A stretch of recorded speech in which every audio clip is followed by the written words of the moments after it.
Over the years, raising cattle has inspired many farmers and ranchers to pick up a guitar and write songs. Here's Russell Nemitz with a look at a Virginia man who's in tune, both with raising cattle and playing music.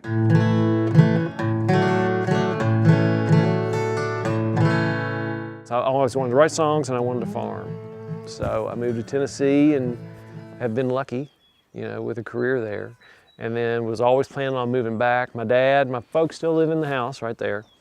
And he farmed this until about he was 83. Did it. And then just couldn't really do it anymore. So we moved back here with the idea that I could do what I did from anywhere, right? The businesses are not dissimilar in that you're never gonna get rich. You invest all your money back into your businesses and you're more supporting your lifestyle than you are anything. It's a rainy morning in the Shenandoah Valley as Scott Miller gets his chores done. His love for the valley and his farm is obvious, and on this morning, even the weather can't dampen Scott's spirits. It is awesome because I put down my fertilizer last week, so I'm looking like a genius. And plus, we've been dry as we can be. This valley, its soil, its grass is an ideal place for cattle and has been. It was the breadbasket of the South in the Civil War, but that was mostly wheat, and everything around here was wheat. But as it switched over to cattle, this central location, everybody brought their cattle here. So it's just good grass and good grazing, and you can do it with low impact and a lot of cows per acre.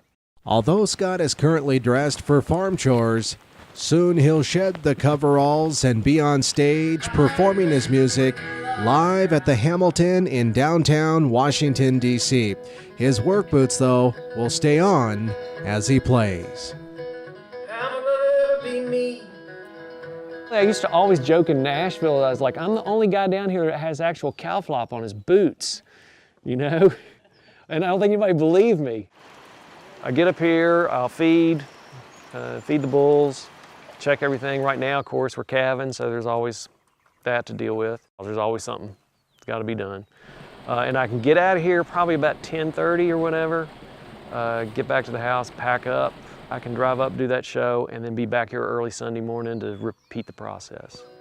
Before returning to the farm, Scott built a career as a singer and songwriter, recording critically acclaimed albums and playing as many as 200 shows a year across the country and even in Europe. Now he's back home, but still writing and playing music. He's one man with two full-time jobs that can sometimes be tough to keep in tune. I see that all the time in interviews. They're like, Scott Miller, gentleman farmer. It's like, no. Gentleman farmer somebody else does their work, right? No, this is me doing this. This past summer, we built a lot of cross fencing, and I built an alley through the woods behind you there so I can move these cattle from the back pasture and move them up here all by myself. The only problem with that is that nobody can see me do it. It's so awesome. But because before I'd have to call neighbors and get 4 or 5 people, and it almost was a 2-day process to get them back through the woods up here to this and then to get them in. So I built a number of wings where I can funnel them in and 2 different sorting pens. So it's just a matter of patience. I think sometimes farming by yourself may be akin to like not having a limb, where you can do everything, but it just takes a lot more effort and twice as long. And like so many other cattlemen these days, Scott is aiming to grow his cattle business. Man, I want to expand and get a few more cattle, more income. I've only got 200 acres, so I'm sort of limited.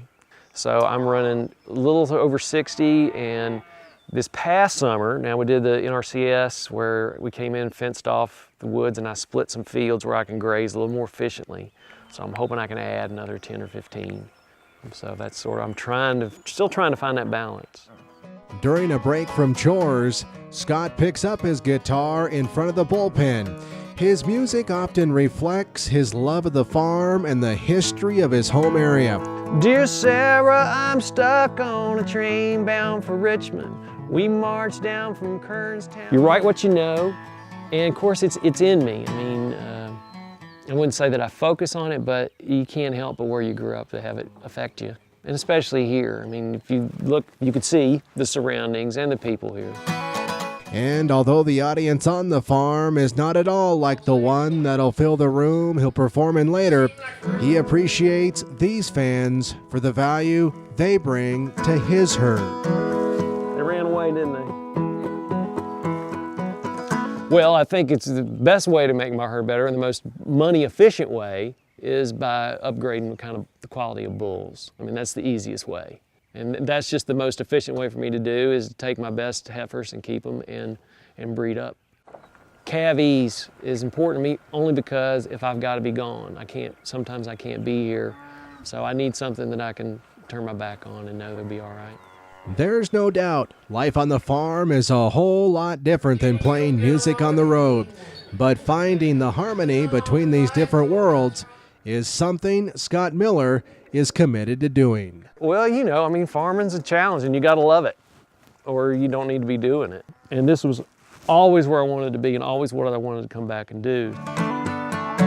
From the scenic Shenandoah Valley of Virginia, I'm Russell Nemitz for NCBA's Cattleman to Cattleman.